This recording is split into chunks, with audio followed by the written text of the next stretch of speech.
Welcome! Today we're exploring the knotty stitch, a reversible stitch with a firm kernelled texture that lies flat, making it perfect for coasters and mats.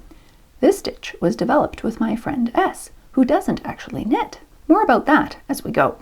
First, as we knit a few rows of the stitch, we'll go over the stitch variations required for the stitch, and then explore a change to how the stitches worked, making the knitting more efficient.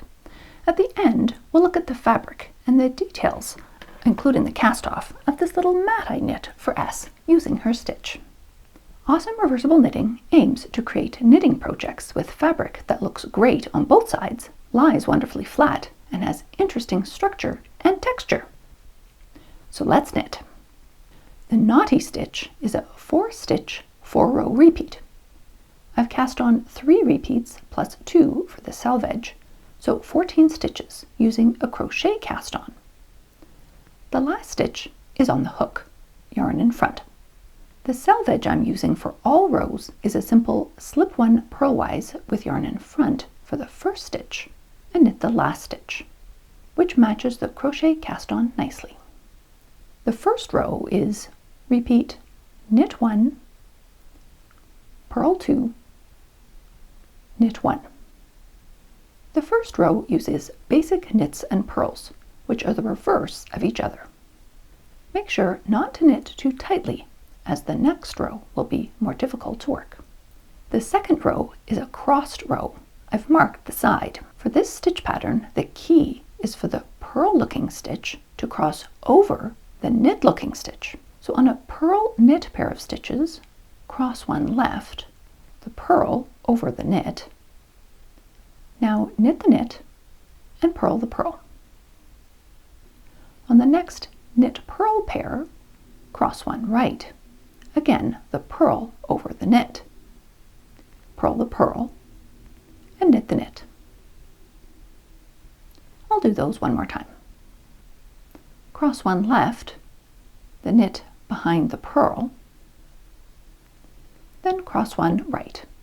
Again, the knit behind the purl.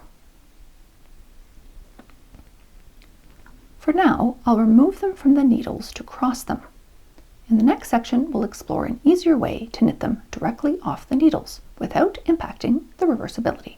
Row 3 is a straight row in pattern. Repeat purl 1, knit 2, purl 1.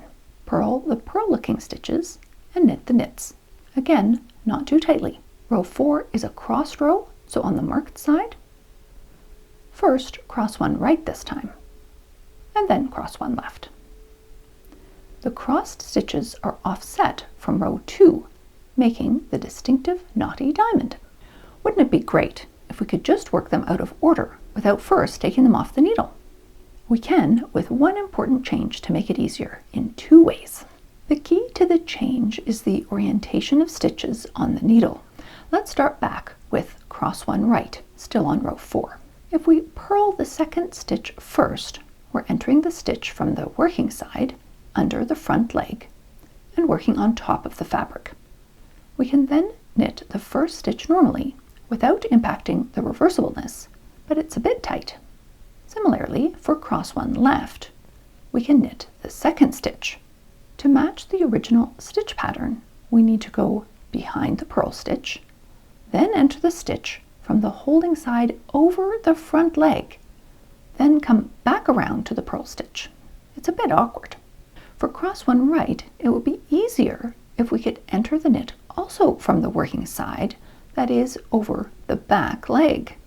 To avoid twisting the stitches, the knit stitch will need to be open to the working side. That is, so this leg is now in the back. Similarly, for cross one left, knitting from the working side or over the back leg would be so much easier.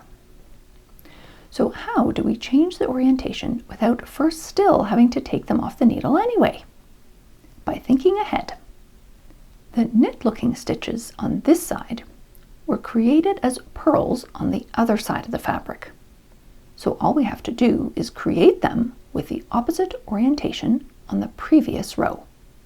And bonus, this actually makes creating purls easier too. Continuing with row 1, we'll make the knit stitch like before.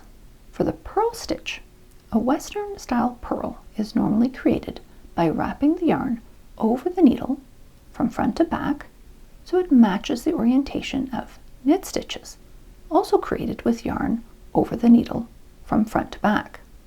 Instead, we can bring the yarn under the needle so it ends up traveling from back to front. Now the stitch is facing the other way, which is exactly what we want. I'll knit the next 2 stitches. For the purls, rather than the yarn traveling over the needle, then back around to the front, the needle can pick the yarn through the stitch more directly. This is the Portuguese or Eastern style of working purls. When you look at the stitches on the working needle, you can see the knit stitches open to the holding needle like before, and the purl stitches now open to the working needle. I used a similar strategy for the rope rib stitch. When we turn the fabric to start row 2, it's exactly the reverse. The now knit looking stitches are open to the working needle, and the now purl looking stitches are open to the holding needle. When we work the cross one left, knit at the back over the back leg, and purl on the front. And for cross one right, purl on the front of the work, then knit on the back over the back leg. It makes working the crossed rows so much faster and easier. As long as the stitches don't end up twisted, the final structure of the knit looking versus purl looking stitches on the fabric is exactly the same, no matter which leg was in the front when they were still on the needles. I would suggest making your entire project using the same technique for consistency, because the amount of yarn used is slightly different, which I'll briefly touch on next. Because the purl stitches are crossed over the knit stitches, the firm kernelled texture of the fabric is very different from the other crossed stitch based patterns I've made videos for. The pink runner from the ABC in Cotton series and the double diamond stitch from the last video all feel soft and drape beautifully. The reason for the big difference is the structure of knit versus purl stitches. That is, knit looking stitches overlap purl looking stitches slightly when they're next to each other. You can see this clearly with vertically ribbed stitches. So I find it natural to cross the knit stitch in front of the purl stitch.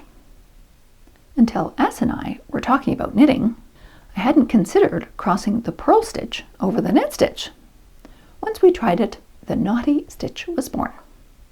It's naughty because coming out of the purl on the top, the yarn travels forward and then back and behind into the knit stitch at the back.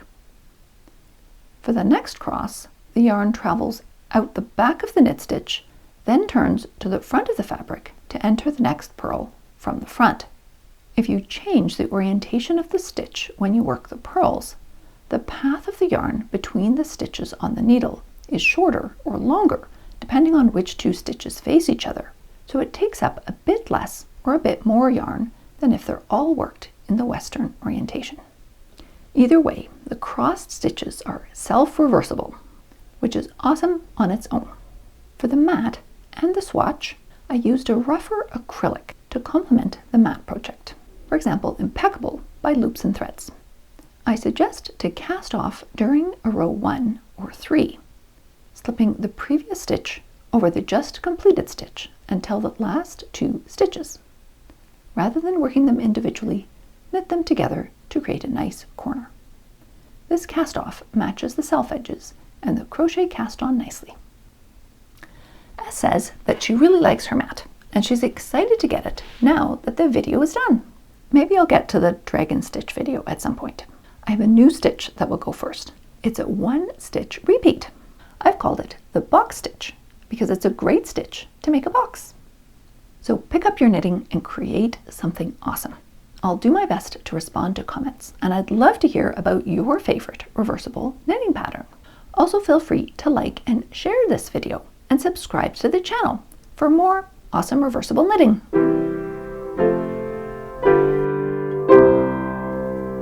For those of you still here, the last few years I've been working hard to find simple ways to feel better. what I call my daily well-being practices. This is not medical advice.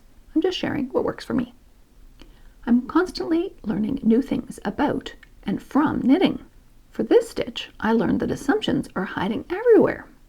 It just didn't occur to me to cross the purl over the knit, as that's not how the stitches are structured. It's fascinating what wonders happen when we open our mind, even for the smallest crack.